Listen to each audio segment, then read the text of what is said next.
Hey, I'm Jake. I'm 23. I live just outside Denver, Colorado. I work part-time at a tech repair shop and study graphic design online. Nothing fancy. I keep to myself, hang out with a few close friends, and try not to make life more complicated than it needs to be.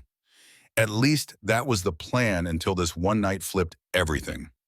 It started with a text from my best friend Nick. We've known each other since freshman year of high school.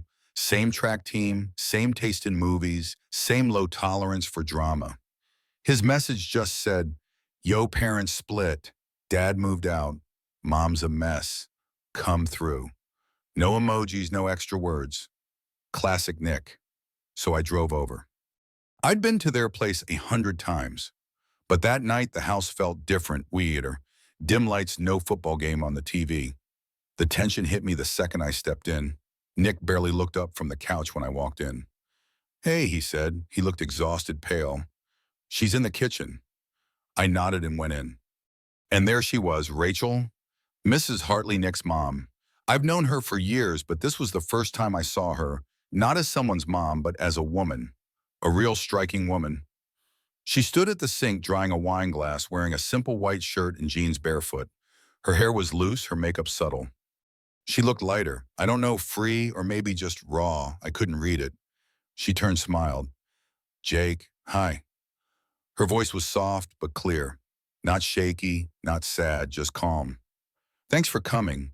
Nick's been quiet since his dad left." "Of course," I said. I figured he could use company. She stepped closer. So could I. I chuckled nervously, unsure if she meant it the way it sounded. "Well, I'm here." "I know." She looked at me for a beat longer than she probably should have, then back to the glass in her hands. "Want some tea or something?" "No, I'm good." She leaned on the counter facing me now. "You're always so polite, Jake, and quiet. But I bet there's more going on in that head of yours." I smiled awkwardly. "Maybe." She laughed. "Maybe. You always say that." Did I? Before I could respond, Nick called from the living room. "Are you coming to play, or what?" I nodded toward her, almost an apology. "Duty calls." She smiled again, but it lingered this time. "Nice seeing you, Jake." "You too." I walked out, heart beating a bit faster. Maybe because the situation felt weird. Maybe because she smelled like vanilla and something I couldn't name. Or maybe because that was the first time she'd ever called me by just my name. No sweetie, no honey, none of the usual mom stuff. That night we played video games for an hour or two. Nick didn't talk much and I didn't push. We were halfway through a race when he suddenly paused.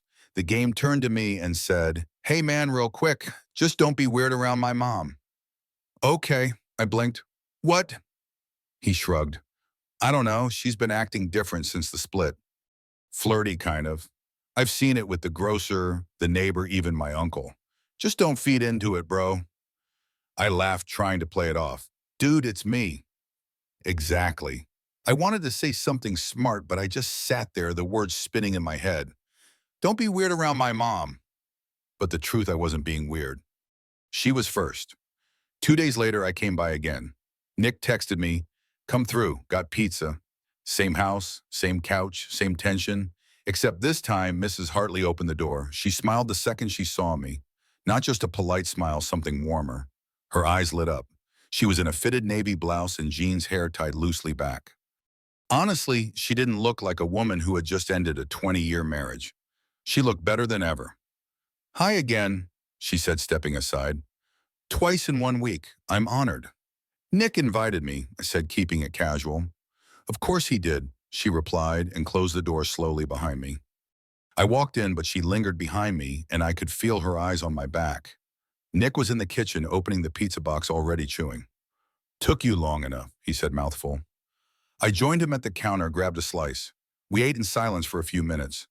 Then Mrs. Hartley walked in, poured herself a glass of red wine, and leaned on the counter across from us.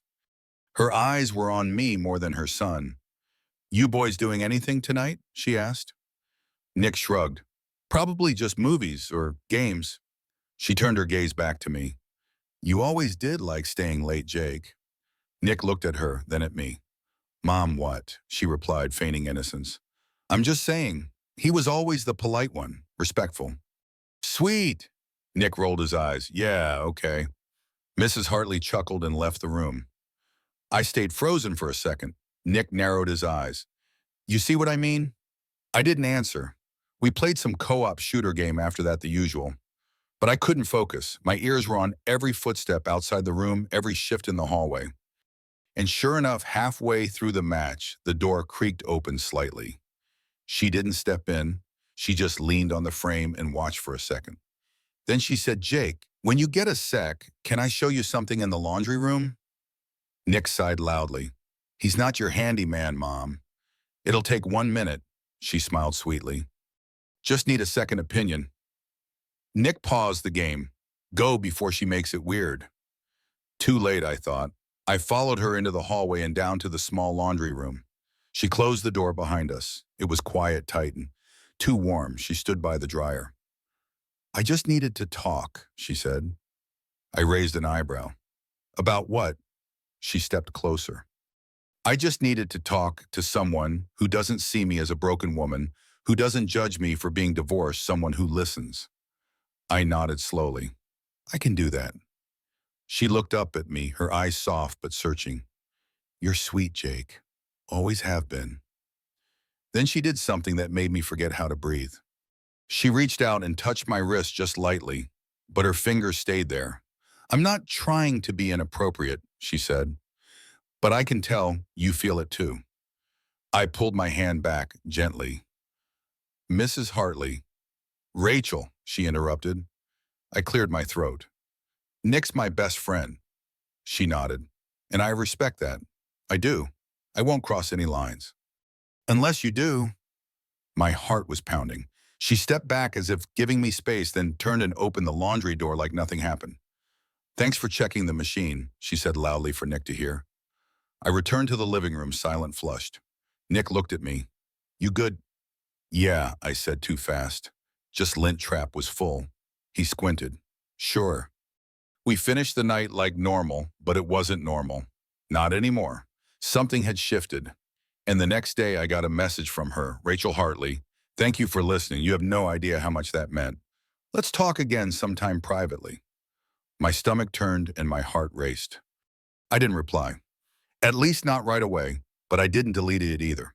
I waited 3 days before replying to her message. I told myself I was just being respectful, careful, smart, but if I'm honest, I read her text about 20 times. And every time I felt something, I couldn't explain a pull, maybe like I was standing at the edge of something I shouldn't touch, but wanted to. In the end, I sent just one line, hope you're doing okay. She replied instantly, come by tomorrow around 6:00, just us, I'll cook. I stared at the screen for a long minute, then typed, what about Nick? He's working a double shift. Don't worry, just dinner. I showed up at 6:07, not on purpose. I sat in my car for 5 minutes debating whether to knock. She opened the door before I could. She looked stunning, tight black jeans, soft beige sweater, hair up, barefoot again. The house smelled like garlic and wine. Her smile wasn't playful this time. It was steady, warm, sure of itself. Right on time, she said. 7 minutes late, I replied. She shrugged. I wasn't counting. I stepped in. No sign of Nick. Obviously. The house was spotless. Jazz music played low from the speakers. She led me into the kitchen where the table was already set for two, steak roasted potatoes, a bottle of red breathing beside 2 glasses. You didn't have to do all this, I said. I wanted to, she replied. We ate, we talked. It was easy, like two people who'd known each other for years, which we had, but now without the wall of formality. She didn't talk about the divorce much, but it hovered in the air like a shadow. She sipped wine, slowly told me stories from when Nick was a kid. I told her about work, about college. She laughed more than I'd ever seen her laugh. Not loud, just that subtle kind of laugh where the eyes crinkle a little and the corner of her mouth rises slowly, like she forgot she was allowed to enjoy herself. At one point, she stood to clear the dishes, and I went to help instinctively. We ended up at the sink side by side. She looked at me, hand in the water, and said, You're different, Jake. I smiled. You've said that before. I mean it. Her voice was quiet now. I don't usually invite people over like this, especially not, she trailed off. Not what, She dried her hands and turned to face me fully. Not guys your age. I felt the room tilt slightly. Not from wine. From the way she looked at me. I just got out of a marriage, she said. That am I marrying? I said, I'm not looking for anything serious, but I'm not pretending I don't feel what I feel either. I swallowed hard. What do you feel? She stepped a little closer. Curious, excited, nervous. She laughed softly, maybe a little reckless. I didn't say anything. She took another step now, only inches from me. Her eyes searched mine. Tell me to stop, and I will, she said. I didn't. Instead, I said the only thing that made sense in that moment. I don't know what I'm doing. Neither do I, she whispered. And then she kissed me. It wasn't wild. It wasn't desperate. It was soft, slow, deliberate, like she'd thought about it before. Like she knew exactly how it would feel and wanted to make sure I did too. When we finally pulled back, the room was silent, just the music barely audible now. She looked down. I shouldn't have done that. I shook my head. I let it happen. She took a breath and said something that stayed with me for years after. You're not a mistake, Jake. I just don't know what you are yet. I didn't sleep with her that night. I left after another glass of wine and a longer hug than necessary. But something had changed. We both knew it. As I walked to my car, she stood at the door watching. No words, just her silhouette in the porch light, arms crossed, hair blowing slightly in the breeze. I sat in the driver's seat for 10 minutes before driving off. And by the time I got home, she had already texted. Let's not pretend this didn't happen, but let's not tell anyone it did. I stared at the message, then typed, deal. The next couple of weeks felt like walking a tightrope, balancing between what was happening and what we were pretending wasn't. On the surface, nothing changed. I still hung out with Nick, still came over for game nights, still sat on the same couch like I hadn't kissed his mother in the kitchen, while Sinatra played in the background. But under the surface, everything was different. Rachel started texting me more often, not daily, but enough to remind me she hadn't forgotten. The texts were never graphic or flirty. They were subtle, coded, hope today wasn't too boring. You looked tired earlier, getting enough sleep. Thanks for being kind when no one else noticed I needed it. I responded carefully. I knew we were dancing on a line, but I also knew I wasn't the one leading. One night, Nick and I were hanging out in his room playing some old-school basketball game. He paused between quarters, looked at me without warning, and said, So, my mom's been weird. My heart stuttered. Weird how? I don't know, he said, tossing the controller aside. She's smiling more, playing music, cleaning up in real clothes instead of robes. I even caught her humming the other day. I forced a chuckle. Sounds like she's just in a better mood. Yeah, but why? Nick said. Dad left like a month ago. It's not like she's dating someone already. I didn't answer. I couldn't. He stared at me for a moment, squinting slightly. And you've been weird too. I raised an eyebrow. What do you mean? He shrugged. You keep dodging her eyes when she walks into the room. And I saw you stand up the second she sat down next to you on the couch last week, like she was radioactive. I was just being polite, I said too quickly. Nick kept staring, then finally let out a long breath. Whatever. Just don't get caught in a rebound spiral, man. You don't want to be part of that storm. I said nothing, just picked the controller back up and pressed resume. That weekend, she texted me again. He suspects something, be careful. I replied, are you sure this is a good idea? Her answer came fast. No, but I don't want to stop. The next time we were alone, it wasn't planned. Nick had to work a late shift at the store. I dropped by to pick up a charger and I'd left. She opened the door already knowing who it was. She didn't even pretend to be surprised.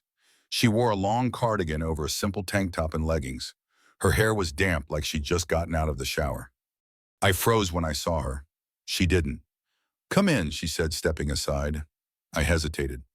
Rachel, you're here, that's enough. We sat on the couch. She poured wine. I refused it. She smiled like she knew what I was doing, resisting the obvious.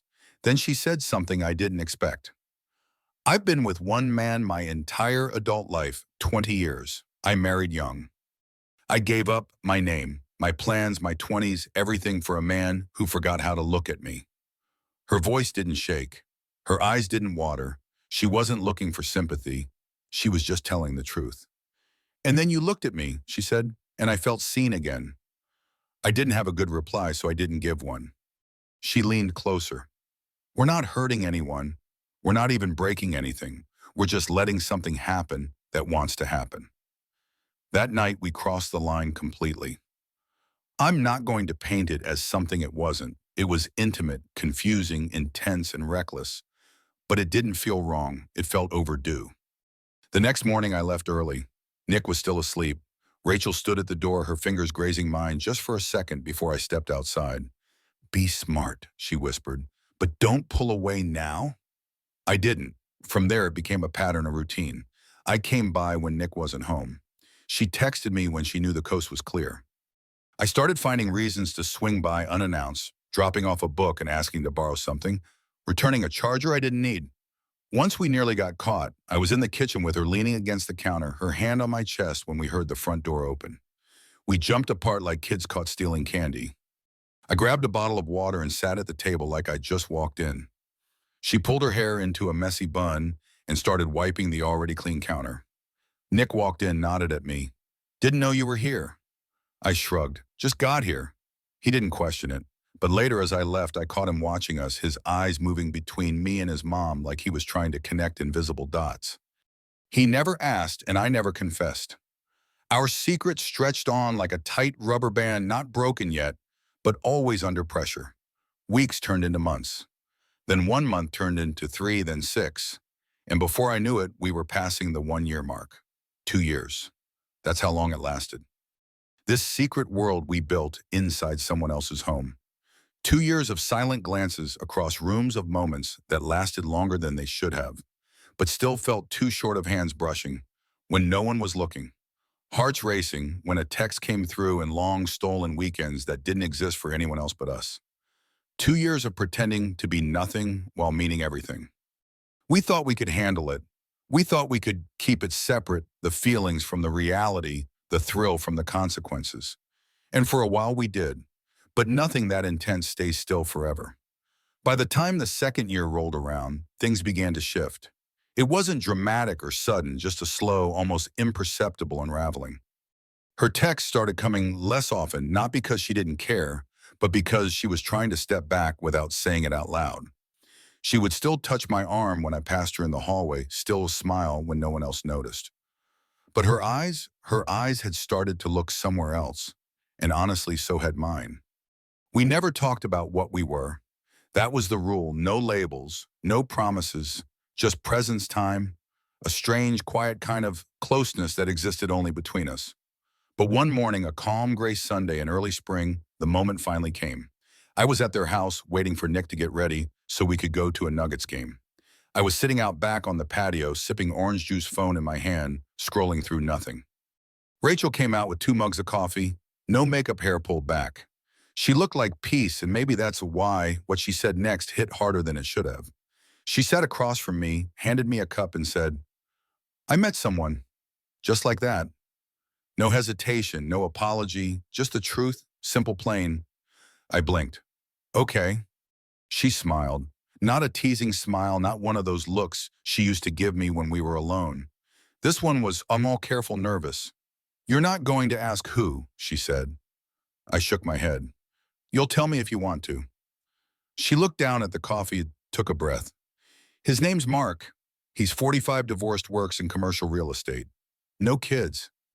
We met through one of the women at work. I nodded. Is he good to you? He is. She paused, tracing the rim of her mug with her finger. It's not serious, but I want it to be. Or at least I'm letting it become something. I sipped my coffee, not because I wanted it, but because I didn't know what else to do with my hands. I didn't plan to keep you this long, she said after a while. I thought it would be short. A few weeks, a few quiet moments with someone who looked at me like I wasn't broken, but you stayed and I let you. And then I didn't want you to leave. I looked at her, but I didn't say anything. I was sorting through the knot in my chest. Not grief, not jealousy, something else. I don't regret any of it, she said, voice steady. I just can't live in hiding anymore. Not from him, not from myself. And I understood. I really did. I never felt used, I finally said. Not once. You mattered to me. This mattered. She nodded, eyes soft. I'm glad it was you. We sat there quietly watching the breeze ripple through the trees. The sun started pushing through the clouds. Slowly, everything around us was waking up, moving on. Then she stood. I'm going to pull back now. Slowly, I have to try to be whole again. I stood too. I know. She reached out and touched my shoulder just barely. A silent goodbye. I'll always care about you, she said. I'll always remember this, I said. And we both meant it. After that morning, the rules changed. No more late texts. No more kitchen chats when Nick wasn't home. No more just dropping by. She faded from my daily life like a sunset. You don't notice until the sky is already dark, and I let her. A month later, I came to Nick's birthday. Mark was there. He shook my hand with a firm, polite grip. He had calm eyes. Rachel introduced him as a friend, but the way she looked at him said more. She laughed at his jokes. She leaned in when he talked. I recognized that version of her because I'd seen it before. I'd been that person, and I didn't feel bitter. I felt something closer to peace. Nick never found out. At least, I don't think he did. Maybe deep down he suspected something, but if so, he chose not to confront it. And I chose never to give him a reason to. Time passed. I finished school, got a full-time job at a small design agency, moved into a modest apartment on the other side of town, started dating again, real open out in the light relationships. Some worked, most didn't, but none of them ever felt quite like what I had with her. That wasn't love exactly, but it was real.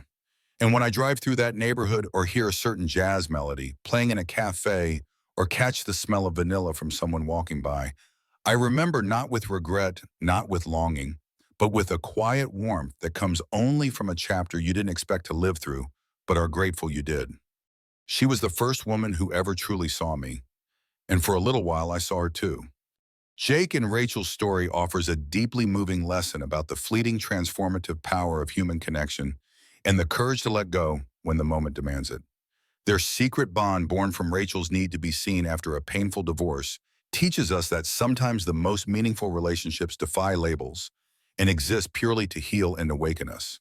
Jake's choice to engage, yet remain respectful of boundaries, and Rachel's eventual decision to move forward with a new life remind us that true connection isn't about possession, it's about presence, about giving someone the space to rediscover themselves. This story urges us to embrace the unexpected moments that spark growth even when they come with risks, and to release them gracefully when they have served their purpose. It's a call to live authentically, to cherish the quiet, reckless beauty of being truly seen, and to carry those memories with gratitude, not regret.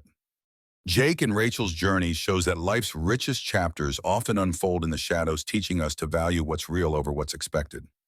What stirred your heart in Jake and Rachel's story? Have you ever experienced a connection that changed you even briefly? Share your thoughts in the comments. We're eager to hear your stories. If this touched you, please like, subscribe, and hit the bell to join our community of soulful narratives. Let's keep uncovering life's profound lessons together.